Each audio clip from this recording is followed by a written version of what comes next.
पंतप्रधान नरेंद्र मोदी यांनी इंडोनेशियात योग्याकार्ता इथल्या सुमारे 1000 वर्ष जुन्या प्रंबानन मंदिराला दिली भेट। मंदिराच्या संवर्धन आणि जीर्णोद्धार प्रकल्पाचं केलं उद्घाटन।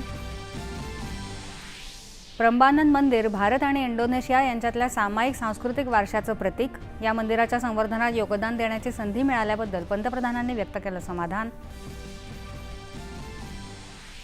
इंडोनेशियाचा दौरा यशस्वीपणे आटोपून पंतप्रधान नरेंद्र मोदी ऑस्ट्रेलियासाठी रवाना। मेलबर्न इथं ऑस्ट्रेलियाचे पंतप्रधान अँथनी अल्बनीज यांच्याशी करणार द्विपक्षीय चर्चा।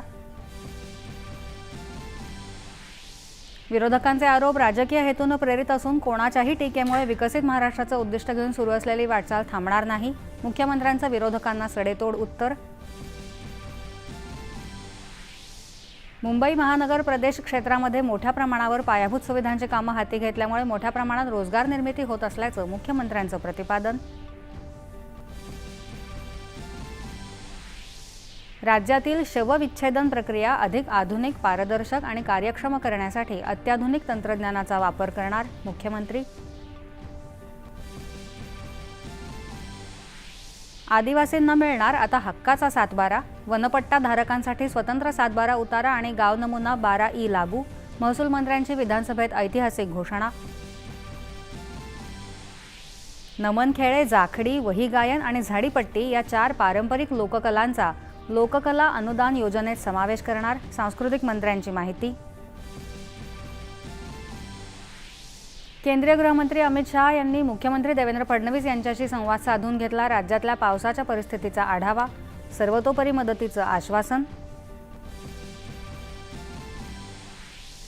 ठाण्यातील पावसाच्या परिस्थितीचा उपमुख्यमंत्री एकनाथ शिंदे यांनी घेतला आढावा। जीवितहानी होणार नाही याची खबरदारी घेण्याचे निर्देश।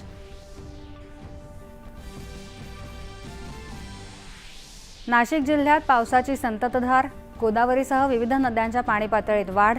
पुण्यातही पावसाचा जोर, खडकवासला धरण पूर्ण क्षमतेनं भरलं। अमेरिका आणि इराणमध्ये पुन्हा संघर्षाचा भडका। अमेरिकेला इराणशी कोणताही व्यवहार करायचा नाही, अमेरिकेचे अध्यक्ष डोनाल्ड ट्रम्प यांनी केलं स्पष्ट। आणि आषाढी वारीसाठी टाळ मृदंगांच्या गजरात संतश्रेष्ठ श्री ज्ञानेश्वर महाराजांच्या पालखीचं आळंदीहून पंढरपूरकडे होणार प्रस्थान। नमस्कार। 4:30